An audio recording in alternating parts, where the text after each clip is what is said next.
is the gut issue causing the PCOS, or is it the chronic inflammation, for example, of endometriosis causing the gut issue, or is it the gut that affects the inflammation? All of it starts with dysbiosis, and it starts with a certain type of dysbiosis in the gut, and I'll tell you exactly what it is, that leads to a hormone imbalance issue, right? Oh my Lord, we just had a master class in gut health.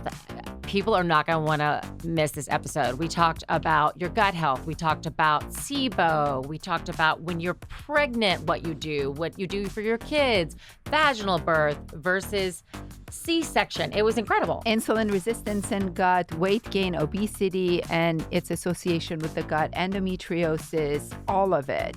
And honestly, it was one of my favorite podcasts. I learned so much today. I think every single person on the planet should listen to this. I'm going to go listen to all of it all over again. By the way, if Dr. A gets educated, you know you're doing something right. It was amazing. So everybody enjoy. You're literally not going to want to miss this episode.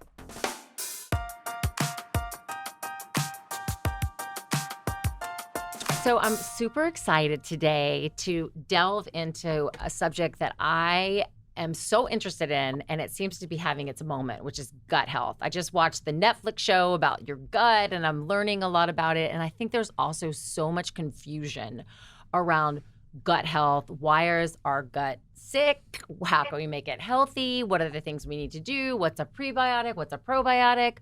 Because there seems to be a lot of scientific evidence that there is such a correlation between your brain and your gut, your mood and your gut and your health in general. And I know we're going to dig into PCOS and fertility and all of that. And so we're so lucky to have Tina and Kiran today. Tina is the CEO of Just Thrive, which we're going to get into exactly what that is. And Kiran, you were a microbiologist, and I can't wait to really totally understand what that is as well, who helped create the probiotic. And do you have a probiotic and a prebiotic?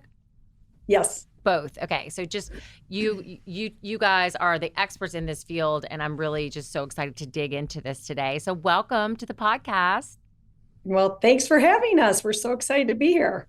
Yeah, thank you so much. Such a relevant topic as well. So thank you. So what was the catalyst to start the company? What I love about what y'all have done is that it really is backed by science. You know, I think there's a lot of snake oil sold out there a lot of times. And we don't know, do we take a prebiotic? Do we take a probiotic? You know, how much do you take? Does it have to be in the refrigerator? Like, you know, all of these things that are, you know, swirling around. So can you let's just start with why Just Thrive and what made y'all start the company?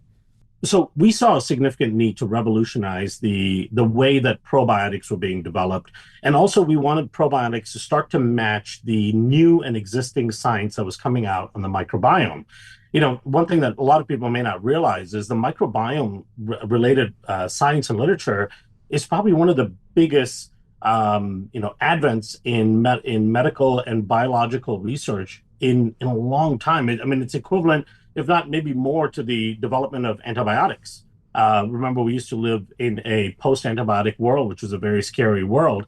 And of course, we're moving towards that way as well with the overuse of antibiotics.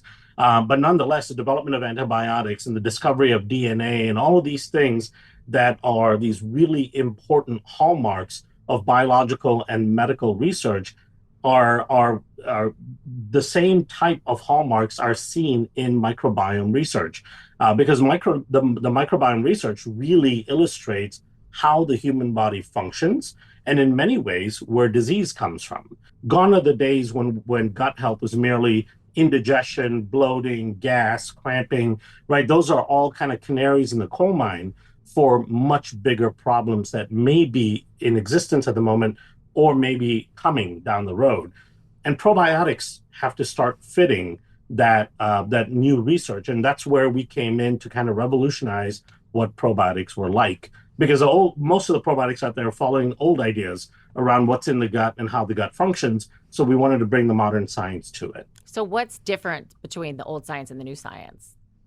So the big difference is understanding what the microbiome is structured like, right? The microbiome is actually far more diverse than we ever thought. So keep in mind that up to about 15 years ago, the only way we could study what was in the microbiome was taking stool samples and then doing old-fashioned plating. I remember at university in our early labs, we were doing that. We would actually take our stool samples and we would plate them to try to figure out what microbes are growing in our stool. You could only figure out about a dozen microbes in there because the vast majority of microbes that live in the digestive tract are what we call obligate anaerobes, meaning oxygen is toxic to them, right? So you can't plate them, you can't grow them in a lab. And so we didn't even know that they existed. Then about 15, 20 years ago, sequencing technology was developed. So this was a way of identifying the presence of microbes by sequencing their DNA. And we could start to identify microbes even if they were dead, if we can just pick up the cells from the stool. So that kind of technology gave us this new revolution where now we were starting to see the emergence of a much more complex ecosystem in the gut. And it was very much determined by the location that we sampled from, right? The small bowel has all these different sections. Of course, it has the jejunum, the ileum, the duodenum, and each section has a different type of ecosystem. The large bowel has all these different sections. They all have different ecosystems. The stomach has different ecosystems. The mouth has different ecosystems. So each of these ecologies were unique in their own way. And what we needed to do from a probiotic perspective was adapt the probiotic to the most important functions we needed out of those structures of the gut. And when you think about probiotics, you really want to think about a probiotic that can enhance the resident microbes within the gut and bring down the pathogenic organisms that are problematic and enhance the beneficial microbes, thereby shifting the balance. Most probiotics at that time was about taking a couple of genuses and then trying to overload the system with what we considered good bacteria. And the problem is most of those bacteria weren't even making it through, right? So most of them are dying in the stomach, dying in the small bowel. They weren't getting to the site of action alive. If you have to keep a probiotic refrigerated because it dies on the shelf at room temperature, it's not going to survive 98.6 degrees in the body. It's not going to survive a pH of 1.4, 1.5.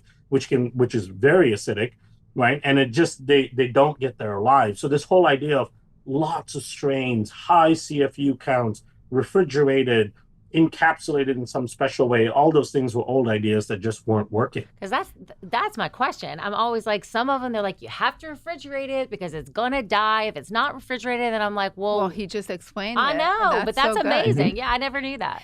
Yeah, so we took a very different approach when we started thinking about probiotics, right? We said, okay, what is nature's probiotic? Because if we take a look at most probiotics on the market, they might have 15, 20 strains and maybe a bunch of lactobacilli, bifidobacteria. Now, those are the genuses that are found in the gut, and those are many of the good bacteria in the gut. But it is unusual to gain natural exposure to high levels of those types of microbes in your day-to-day life, right? That's not a natural thing. We don't walk around naturally swallowing those types of microbes. Those particular genuses and species we gain typically during the birthing process and from mother's milk, and then early interaction with mom and dad, the skin-to-skin contact, and all sharing of things within the household. That's where we start to pick up those really important endogenous bacteria. And then assuming we feed them correctly and we don't do things like overuse of antibiotics or overuse of processed foods, we will preserve their population beneficially in the gut. So we said, okay, that's an unusual thing to do, to take hundreds of billions of these strains and deliver them. Why don't we look at where we would naturally gain access to what we would call probiotics? And as it turns out, it's really the environment, right? Naturally, humans are creatures that live within the environment. It's only in the modern world that we live in these kind of concrete jungles that are relatively sterile. For the vast majority of human evolution, our ancestors ate dirt, they drank waters out of rivers and streams, they dug for roots and tubers and picked things from trees and ate them. So they got a lot of exposure to outside microbes, environmental microbes. Now, the vast majority of environmental microbes, when they go into the system, will also be killed in the stomach, which is important. That's why it's called a gastric barrier, to protect us from potentially harmful microbes going in. But then we identified some ubiquitous environmental microbes that had a special characteristic to it where it can survive the gastric system, survive exposure to bile salts, and then come alive and function as a probiotic bacteria in the gut. So these are called bacillus endospores. So we said, okay, this is the closest mimic to how we should be gaining exposure to beneficial bacteria, but let's see what these bacteria do, right? Let's start doing some studies. Let's start understanding how they impact the microbiome. At the end of the day, what we start to see, which is really, really fascinating, is that these microbes have the capability of doing something called quorum sensing. Quorum sensing is the ability of microbes to read other microbial signatures.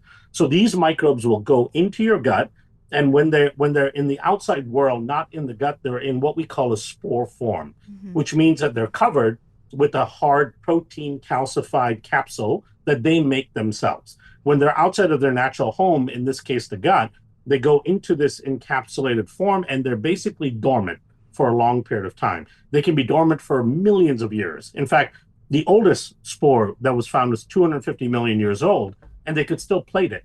It was still alive, right? It was found in salt crystals in a cave in Southern California. And so these are some of the earliest life forms on Earth. When you swallow them, they go in, they make it past the gastric system, they get into the intestines, they do what I call a molecular handshake. They have receptors that bind to the mucosal lining. That indicates to them that they're essentially home.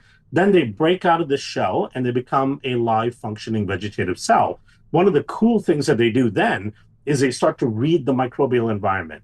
They find pathogenic and dysfunctional organisms. They'll go sit next to them, and they have a whole series of equipment that they can use to bring down the growth of those pathogens.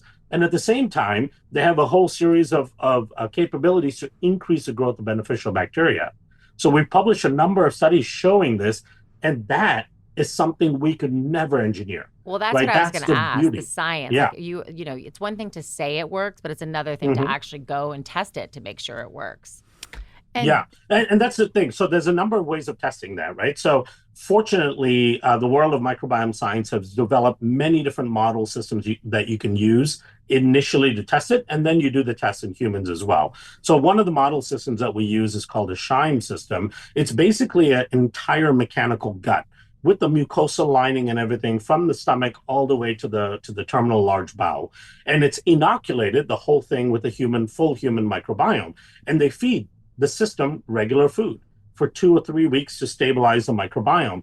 Then you can add in almost anything. We did a study where we added in glyphosate, which is a Roundup, the commercial version of Roundup, to look at the impact. And we should mention what happened there. But you can add in probiotics in our case and see what the specific changes are to each section of the bowel.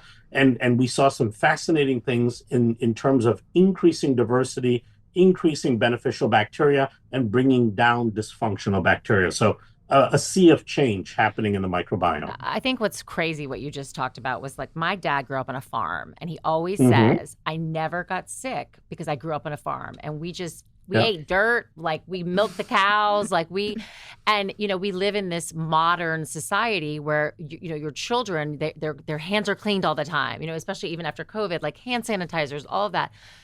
A reverse of that is that he lived on a farm at a time when all of the chemicals were being put on the plants. They're still being put on the plants, and he's never been sick in his whole entire life until he got Parkinson's.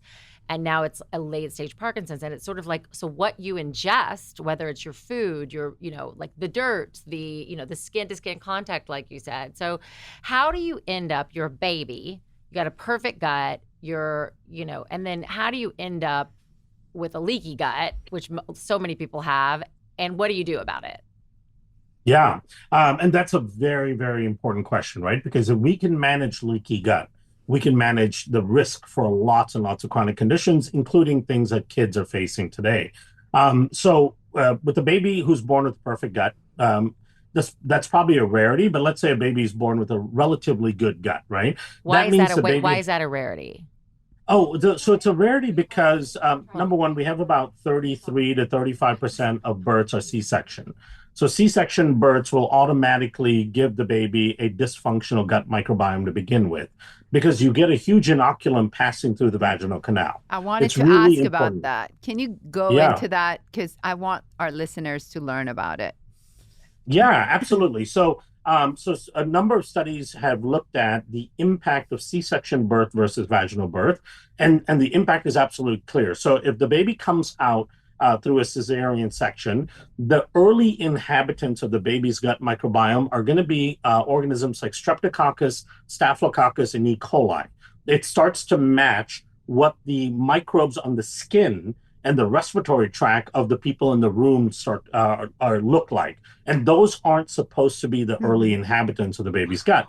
So it already sets the baby off in the wrong direction. Now, the vaginal births, baby, their initial inoculum is largely bifidobacteria and lactobacilli. So there's a couple different versions of lactobacilli that are kind of facultative, meaning they can do oxygen or no oxygen. And what they tend to do is they start to eat up the oxygen in the early gut in the first few days, and that's when you start to see the early feces coming out, meconium and things like that. And then it starts to shift to a bifidobacteria-dominated gut, and the baby gains exposure to bifidobacteria from mom's fecal matter. Because fecal matter so it's contains... good to poop when you have a baby. It's good to poop. It's inevitable, right? The bacteria is there, even if you don't poop. So Tayi says the bacteria is there even if you don't poop. But the moms are always proximity. so worried. Oh, please, God, please don't let me poop when I'm delivering this baby. But it's actually a good thing for your baby, everyone listening. So that in itself has a significant impact. Studies show that C-section babies have a much higher risk of obesity, metabolic disease, asthma, allergies, and down the road, even things like autoimmune conditions and so on. Now, that can be mitigated. I don't want people who are listening that go, oh my God, I just had a baby and their C-section, that you can't do anything about that. It just means you have to be very specific about trying to revamp the baby's microbiome. Now, of course, one of the early things that everyone should be doing is nursing. Right? Breast milk contains up to 200 different prebiotics, right? If you think about it, the solid matter of breast milk, almost 30% of the solid matter of breast milk are prebiotics that the baby can't even digest for energy. So it's there just to seed the microbiome, which is fascinating, right? It's the only mammalian food that's been perfected by evolution. And yet industry was trying to convince us for a very long time that formula was better, because they had fortified it with this and fortified it with that. And yet breast milk contains prebiotics and hundreds of microbes that'll be very important in inoculating the baby's mouth and the small bowel and the large bowel as well. So breastfeeding becomes incredibly important. The skin-to-skin contact, the closeness, kissing the baby, all of those things becomes really important as well. And then, of course, once the baby starts going towards first foods, 6 months or more, a lot of babies are fed, high fiber foods, right? Because you're mushing up vegetables, you're mushing up carrots and things like that, and you're giving the baby high fiber foods, which goes along to further solidify the baby's microbiome. Now, normally, within about 3.5 years, you start to look like your adult microbiome. If in that time period, the child is exposed to more than one round of antibiotics, again, that sets them back quite significantly in terms of their further development.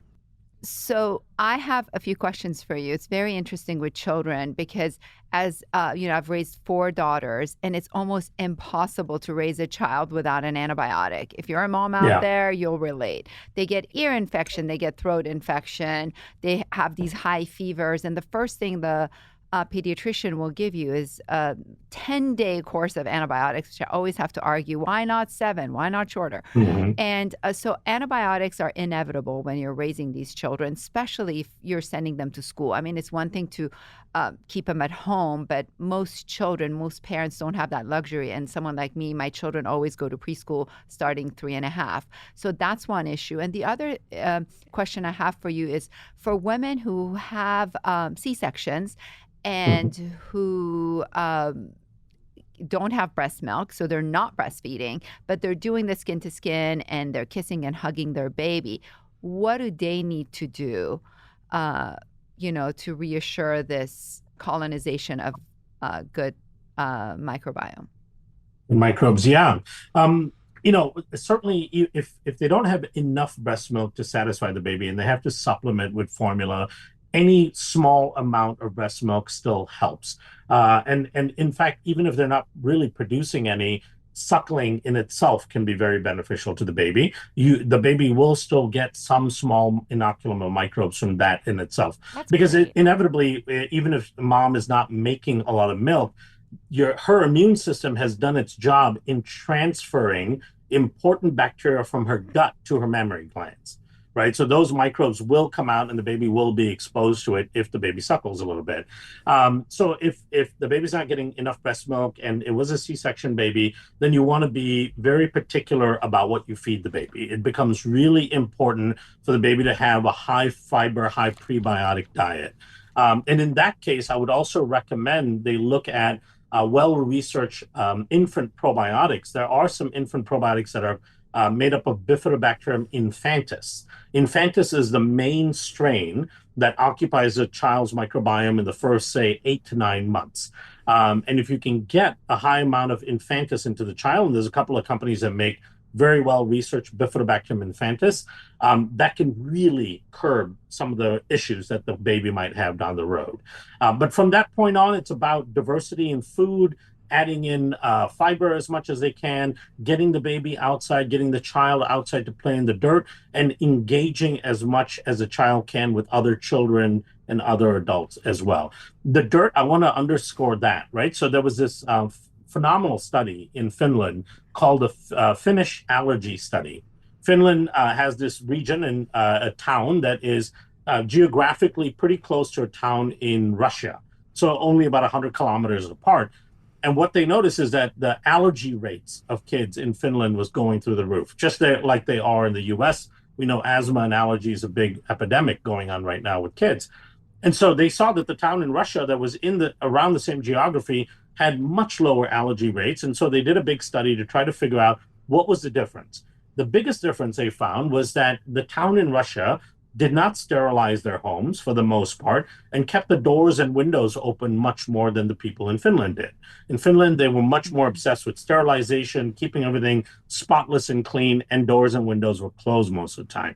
So then they went one step further. That was the first conclusion from the study. And they said, okay, exposure to the environment, exposure to microbes seems to have an impact. So they took half of the daycares within the country and they created dirt piles in the daycares with a order to have the kids play in the dirt piles for X number of times per week in those particular daycares, and then the other ones were functioning the way they normally would. And then they followed these children over the next several years, and they found that the ones that played in the dirt had significantly lower allergies, asthma, viral infections. Crazy? Right? That's amazing. And that's just like, going back to basics, back to nature. What we have to keep remembering is that we are a walking, talking rainforest. Right? We have more microbial DNA in our body. We have more microbial enzymes in our body. We have more microbial cells in our body than human cells. We have 2.5 million microbial genes in our system that we use to function compared to 22,000 human genes, right? So the microbial genes are far outweigh the human genes. And so we are a product of this amazing evolution with microbes in the environment. And the more we divorce ourselves from that exposure, the more harm it causes us. So going back to children with antibiotics, you have a 3-year-old with an ear infection, the doctor prescribes antibiotics. How do you, besides the diet and high fiber diet and cutting sugar and all of that, is there probiotics? Does your brand make probiotics for children? Yeah, so that probiotic, the Just Thrive probiotic, can be used for kids. And my kids have been taking it since they were about 2 months old. Both my kids, unfortunately, were C-section. My son had to be because he was breech, and my daughter was just too stubborn and decided not to come out, and they wouldn't let my wife try any longer than a certain amount of time. So I knew already that, okay, they're starting off with not the right microbiome. Now, just as an aside, for parents that may be going into a delivery process, if your child ends up as a C-section because of medical need, one of the things you can do is actually take vaginal swabs from mom and then inoculate the baby's nose, mouth, and face area with the vaginal swabs. And these are studies done at NYU, and they showed that that can actually negate the negative effects of a C-section because you're giving the baby some inoculum. You do it right during the birthing process. But so one of the ways in which they do it. Oh, sorry, I don't want to cut you off. So start no, again. No, you don't actually have to repeat it.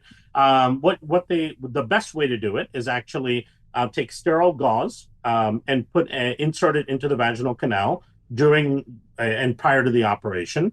And then, of course, after the operation, after mom's cleaned up and closed up and all that, and the baby's taken for cleaning, you take the sterile gauze out and then rub it all over the baby's ears, nose, mouth, and so on. And that single inoculum is often enough. So here's so that's just here's my question for you. When we do a C-section, we also do a vaginal prep. So we prep the vagina. Does prepping the vagina, does it not affect the bacteria? It shouldn't. Not if you get the sterile gauze in far enough. Because we go inside, all the way inside, and for a C-section especially, we make sure the vaginal canal is prepped. Yeah. So that's the only question I always have, because here we have putting betadine in the vagina prior to the start of a C-section. So how would that affect? So in the final trimester, the vaginal canal has already shifted to prepare for birthing. For example, Lactobacillus johnsoni is a very important milk digesting bacteria that seems to become predominant in the vaginal canal, right? Normally, a woman wouldn't have Lactobacillus johnsoni in the vaginal canal. So this is associated with going through the pregnancy phase. So perhaps one of the things that one would do is actually get a swab of the vaginal canal prior to prepping it. That's what I would say. Right. Yeah. Put it in a Ziploc bag or something like that, and then or somewhere sterile, and then utilize it right after. But going back to what do you do with the with your children if they're on antibiotics? In fact, my daughter just came off a course of antibiotics because she had strep. And of course, you don't want to mess with strep. You want to treat it with an antibiotic effectively. But the probiotic, we've published at least one study so far showing that when you take the spore-based probiotics with an antibiotic, it actually negates a majority of the negative effect of the antibiotic by maintaining a low pH in the GI tract. What's important to understand about how antibiotics actually disrupt the gut microbiome is that most oral antibiotics stay in the GI tract for around 2.5, 3 hours, and then they move into circulation. And in that time that they're in the GI tract, they actually knock down most bacteria by 90% or more. Right. This was a study that was done at Princeton where they showed that the kinetics of this was mind-boggling, that an antibiotic goes in and it's kind of like an atom bomb, a hydrogen bomb for the microbes. Everything gets knocked down, good and bad, right, by like 90%. Now, the problem with that is what starts to come back at what rate starts to alter with each dose, because one of the really important controlling factors in the digestive tract is the production of acid. Lactic acid maintains a degree of acidity in a large part of the bowel, and that acidity prevents things like fungus from overgrowing or certain pathogens from overgrowing. So you've got all this lactic acid producing bacteria in there. They all get knocked down. Now there's no lactic acid being produced, which means that the microbes that do better in a lower environment where there's less acidity and a higher pH, they'll come back faster with each dose. So by the end of that course, you've got a completely upside down microbiome that can last that way for years, right? Well, they've done studies showing a single course, they can measure the disruption of that single course of antibiotics for up to 2 years. So walk us through that again, because there's still so much confusion about, okay, you or your child are going to take an antibiotic. Do you start a prebiotic before, take a probiotic after? Do you take a prebiotic and a probiotic at the same time? There's now postbiotic. Now there's a postbiotic. I mean, there's just too many biotics. Like, what are the biotics? Like, what are we supposed to be doing? So think about two biotics in the case of antibiotics. You need a probiotic and you need a prebiotic. Now, a probiotic is actually defined as a live microorganism when administered in adequate amounts confers a health benefit to the host. So a true probiotic has to meet that definition. So it has to be alive first, right? So if it's not alive, then it becomes a postbiotic. So it has to be alive. and it has to have some sort of clinical data that shows adequate dosing. So you can't just go 100 billion, 200 billion, some crazy dose. You have to have some clinical trials that support what the dose response of that probiotic is. And I would say the most important function of a probiotic when you're taking it because you're on an antibiotic is that quorum sensing that I talked about earlier. Quorum sensing is where the microbes can read the signature of other bacteria, and as a result of that can bring down dysfunctional bacteria that are now overgrowing and enhance the growth of beneficial bacteria that now may be hurting because of the presence of antibiotics. So far, there's really two probiotics that have been shown to be able to do that. Number one is a spore-based probiotic, which is what we developed and we're talking about. The Bacillus endospores can function in the presence of antibiotics, and they're very strong quorum sensing agents. They have an amazing power of bringing down dysfunctional bacteria and increasing the growth of beneficial bacteria. The other ones is a fungal probiotic called Saccharomyces boulardii. So Saccharomyces boulardii functions in that environment because it's a fungus, and as a fungus, it's not affected by an antibiotic, right? So that's one of the reasons why it functions as a probiotic during antibiotic use. Now, some people may be sensitive to fungus and mold and things like that, so they may have an issue with it. So you're doing a great job already if you take the spore-based probiotic. Now, the prebiotic, you want a prebiotic that specifically feeds what we call keystone organisms. Keystone organisms are a set of microbes in the gut that basically hold up and manage the large majority of the population of the gut. These keystone organisms are things like Bifidobacterium longum, Akkermansia muciniphila, Faecalibacter prausnitzii. Most of them are in the large bowel, and most of them feed off of what we call oligosaccharides. Oligosaccharides are these complex carbohydrate structures that we certainly can't digest and break down, and the vast majority of other microbes in the gut can't break down either. They're very specific to feeding these beneficial bacteria. And as it turns out, mother's milk has 200 different of these oligosaccharides, right? So there are microbiome's first food. So you take a oligosaccharide prebiotic and you take a spore-based probiotic. Between the two, you should be able to negate most, if not all, of the changes and damage that would occur in the microbiome as a result of antibiotics. Now, ideally, you would start it on day one of the course of antibiotics. And our recommendation is to follow that course for at least 3 times longer than the course of the antibiotic was. So if it was a 10-day course, do that for 30 days of prebiotic and probiotic. You should get your gut back restored to the way it should be. And here's a really important thing.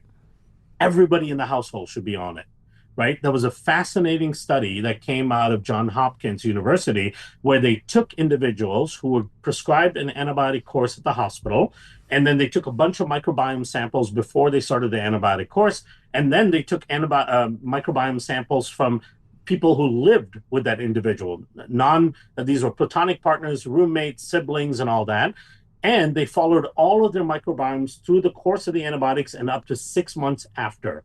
Of course, they found with the individual taking the antibiotic that there was a severe disruption to their microbiome. That same disruption was present 6 months after they stopped the antibiotic. But the fascinating thing is other people in the household saw very similar disruptions to their gut, even though they're not taking the antibiotic, right? So we have a home biome. So I want to be clear again.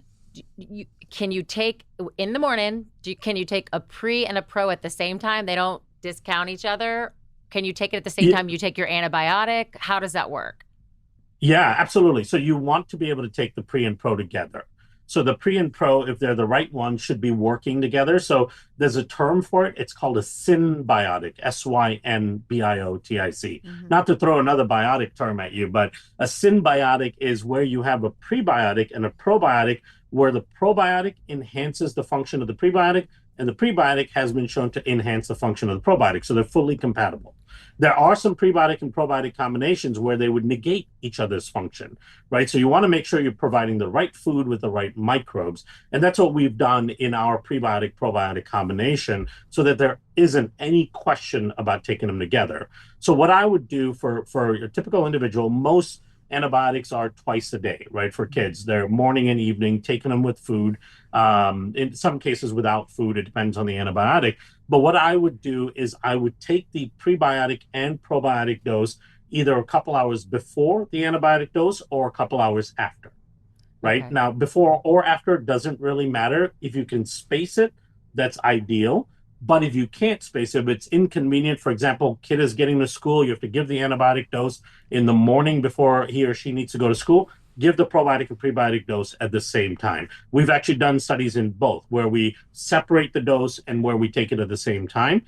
And there still seems to be a beneficial effect. Same thing in the evening with the evening dose as well. Do you take more when you're taking an antibiotic? So if you're taking both a prebiotic and a probiotic every single day of your life, and then you take an antibiotic, do you double your dosage or do you just keep doing what you're normally doing? Yep, you're essentially doubling the dose because the normal dose is just 1 day dose of the prebiotic and probiotic. You're basically now doubling it because you're now taking that dose with the morning and the evening antibiotic. Now, let's say it's an antibiotic, it's like a Z-Pack or something that's once a day. You would still want to do the double dose because you really need that help. I have a quick question. Does stress affect your gut flora? So stress is arguably one of the biggest determining factors of what your gut flora looks like, especially in adulthood, but it impacts kids as well. The 2015 publication that I talked about in Frontiers of Immunology looks specifically at stress-induced intestinal permeability because stress creates significant dysbiosis in the system, right? Now, people might go, well, how does stress actually affect your gut bacteria? Well, it's a fascinating thing because in your gut and throughout your body, you have microbiomes throughout your body, right? You have a microbiome on your skin, in your vaginal canal, in your eyes. Even now we're finding microbes in the brain and in circulation. So there's unique microbes all over the body, and you have these microbiotas all throughout your body. Within all of those microbiotas, you have opportunistic microbes. It's inevitable. Everybody has opportunistic pathogens. Now, many of those opportunistic pathogens can be beneficial if their numbers are at a certain level. Now, they become a problem when their numbers exceed the functional threshold of their population. Normally, they do that under the right opportunity. What many of these organisms have figured out is to read the host's stress hormone levels. So they read the levels of epinephrine, norepinephrine, and cortisol. And they have other biological signatures as well that they read to understand the state of stress that the host is in. When the stress level is elevated in the host, that is their epigenetic trigger to turn on their virulence factors. Because they've come to learn that when the host is stressed, the host's immune system is distracted and not functional. This is why people, for example, who get cold sores, you pop a cold sore when you're going through stress, right? People who have chronic Epstein-Barr or other GI issues, stress can induce illness and infection in individuals because those are opportunistic organisms. They've been designed by nature to read stressful signatures. So a study came out that showed that daily bouts of stress, so multiple bouts of stress throughout the day, you're driving to work, somebody cuts you off, or you're running late, that's a bout of stress, right? You get to work and the first emails are stressful, a meeting you have mid-morning is stressful. All those little bouts of stress act like little doses of antibiotics. And within a short amount of time, the crazy thing about it is that it completely transforms your microbiome. And when your microbiome is disrupted by stress, it actually makes it easier for you to get stressed. Your threshold level for what actually turns on the flight or fight response starts to go down because these pathogenic organisms and these opportunistics want to keep you in the stress state.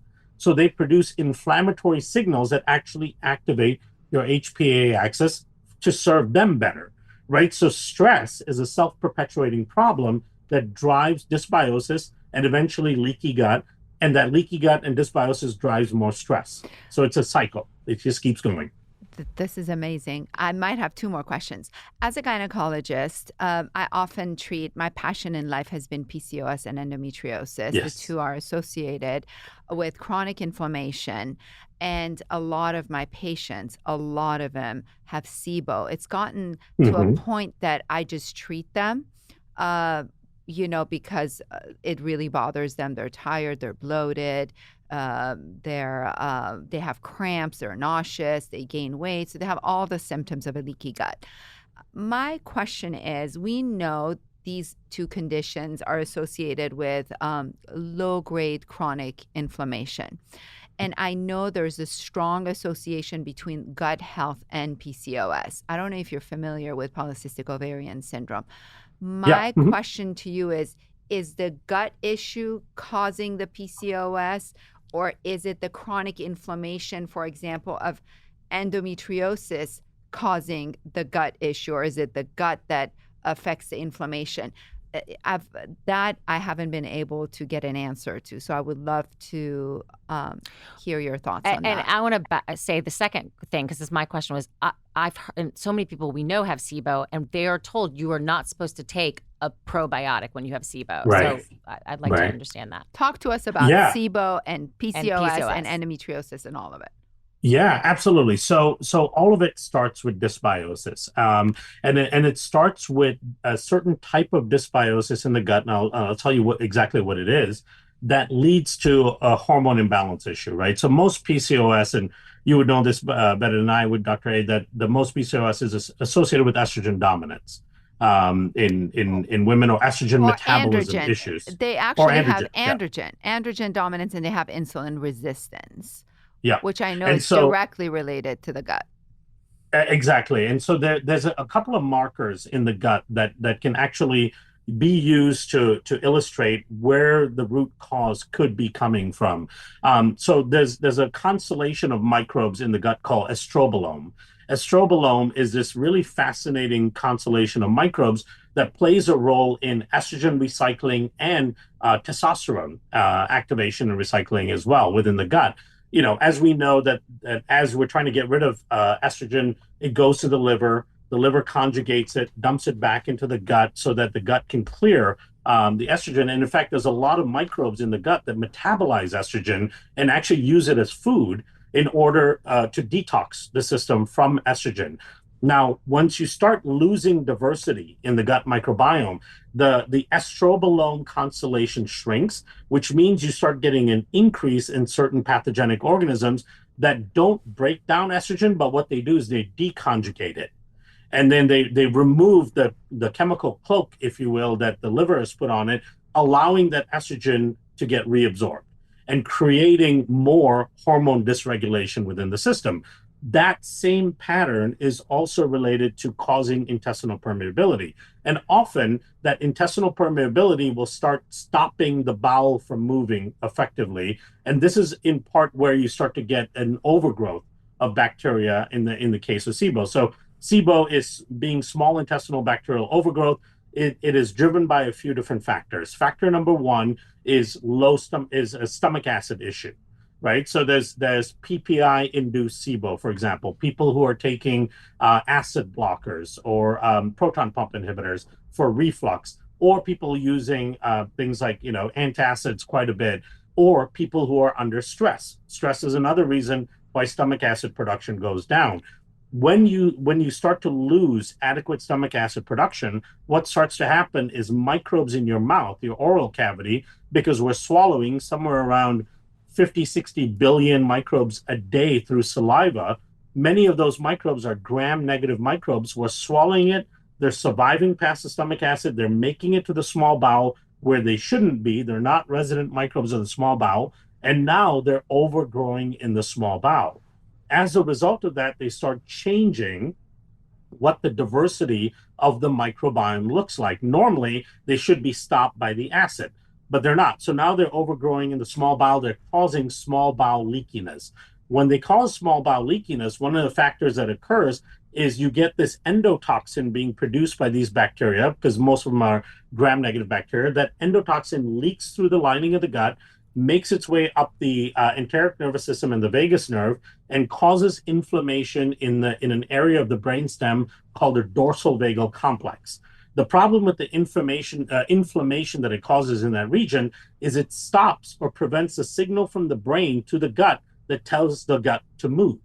So these microbes dramatically slow down bowel movements, right? So now you've got the wrong microbes in the small bowel. You've got too many gram-negative bacteria. They've slowed down the movement of the bowels. And so now food is sitting in the small bowel too long, which allows the microbes to ferment this food and create a lot of gas and bloating and distension. That creates further inflammation in the lining of the small bowel, all of which that inflammation then gets transported through the portal system into the liver. So now the liver is taking the brunt of a lot of this toxicity, and the liver plays such an important role in recycling and controlling hormones.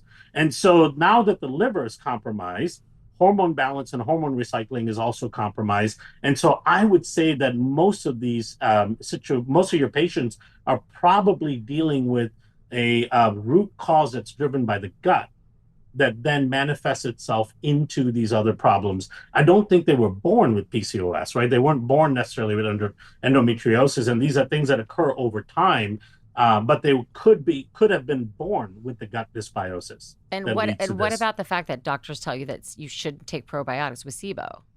Yeah. So one of the reasons they say that is because the last thing you want to do with SIBO, where you already have too many microbes in the small bowel, is added more microbes into the small bowel, right? And most probiotics, and this will be surprising, but this was great work that was done by University College Cork and the Microbiome Research Institute called the APC in Ireland.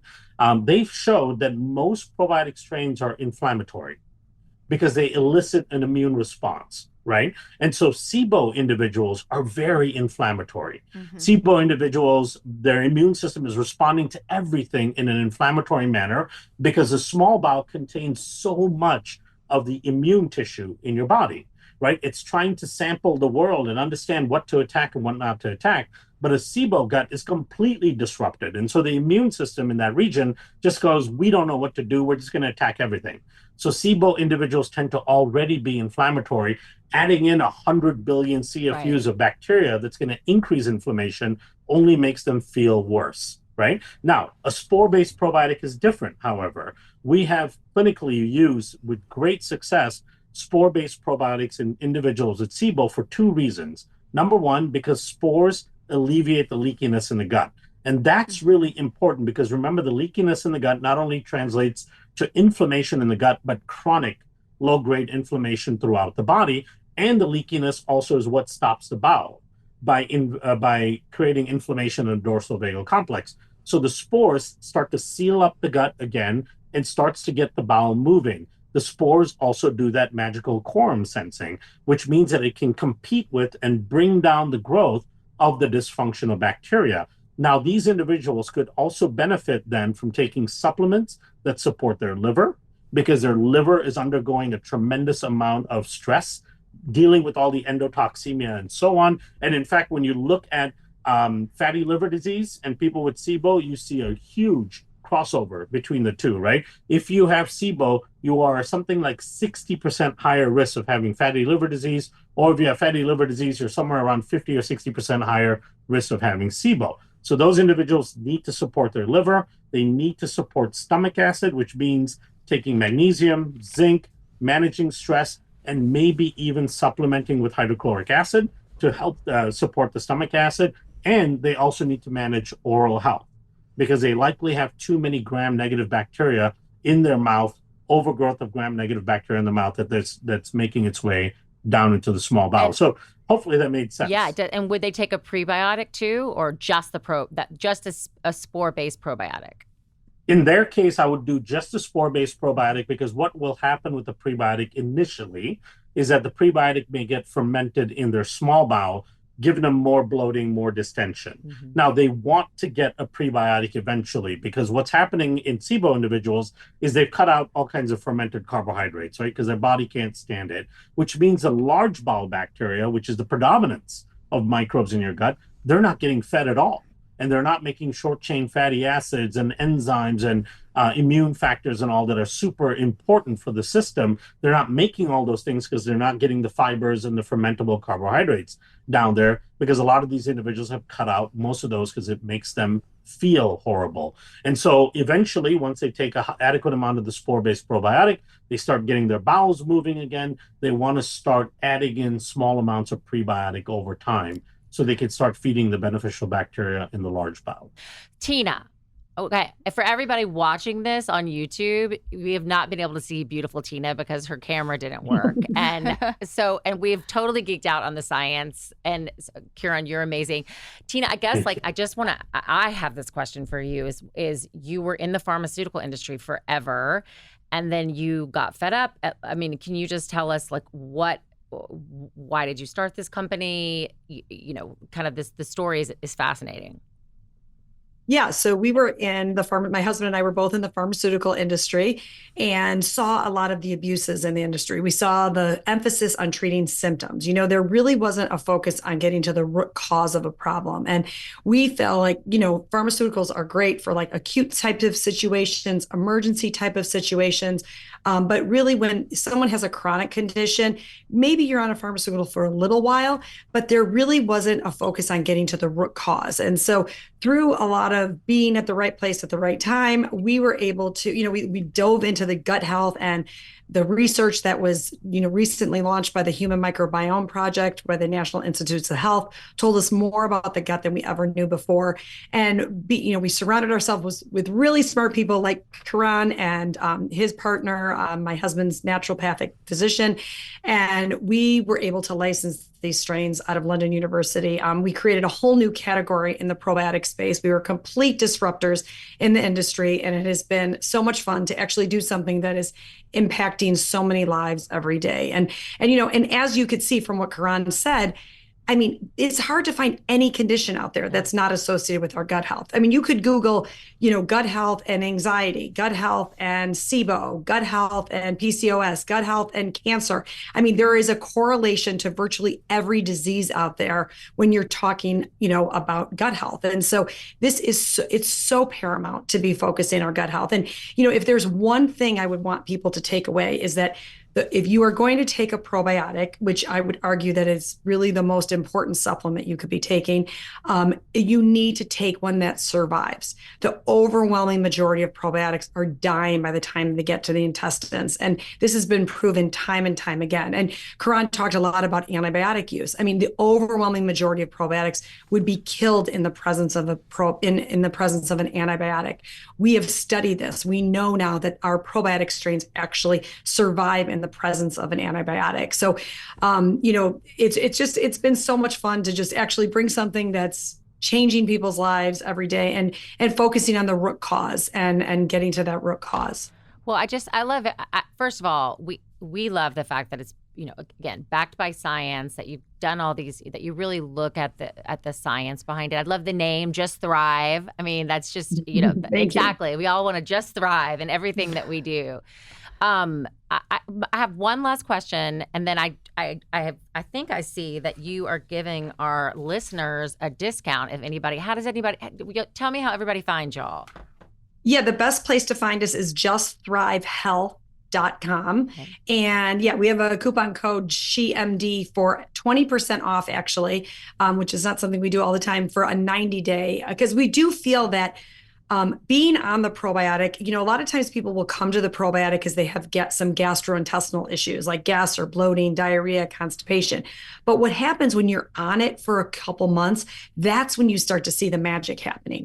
Once you start to feel like you have some relief in some of your symptoms, but then all of a sudden you're sleeping better. You're going to the bathroom more regularly. You're losing a few pounds because that, your gut microbiome dictates how you're handling food, and with someone that gains weight real easily or someone that doesn't.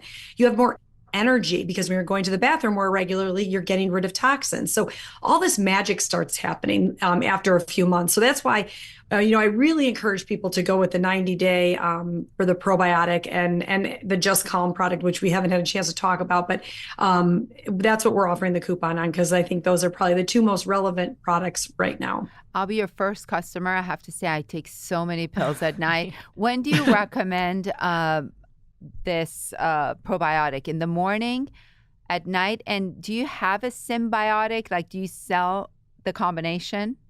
Yeah, we do not have a combination. We have the probiotic and then the prebiotic that are sold separately for various reasons that Kiran could go into. But basically, the probiotic we need to take, you just need to take with food. The time of day does not matter. We have a study that actually shows that it works better in the presence of food. So it germinates in the presence of food. So we would recommend taking it at your largest meal of the day, but the time of day does not matter. And it's literally the easiest thing. You just take one capsule with food and you're good to go. And then the prebiotic, we actually have a powder form you could take, which I personally love, but some people like to take it, just the capsule form. And we have a capsule form with the prebiotic as well. And do you recommend the prebiotic in the morning or at bedtime? I actually recommend that you take it throughout the day. So if you're taking the drink mix, you could just put it in water and kind of sip it throughout the day. And then if you take the capsules, it comes in like 4 capsules. So you could take a couple throughout the day and just go slowly throughout the day. It's kind of like the fertilizer of the garden. I just look at the prebiotic as like the fertilizer in the garden. So, you want to keep feeding it throughout the day. So there are 4 tablets per day? Yes. I see. But the probiotic is 1 tablet with your biggest meal. Exactly. Yes. And then to clarify, if you're on antibiotics, you double that dosage. Is that right? Yes. Okay, great. I just never know. It's just very confusing. So this has just been amazing. You guys are amazing. And Tina, I'm so sorry that your camera didn't work because you're so adorable. Too. Thank you. Thank you for your patience. I really appreciate it. So we've learned today, eat dirt, don't take a shower, and maybe stick a probiotic up your vagina for yeast infections, but we're not sure about that yet. That's right. No, That's you all guys, you need. thank you again. This is amazing. Thank you so much. This is a Thank great you, conversation. ladies. It was so fun. Thank you so much.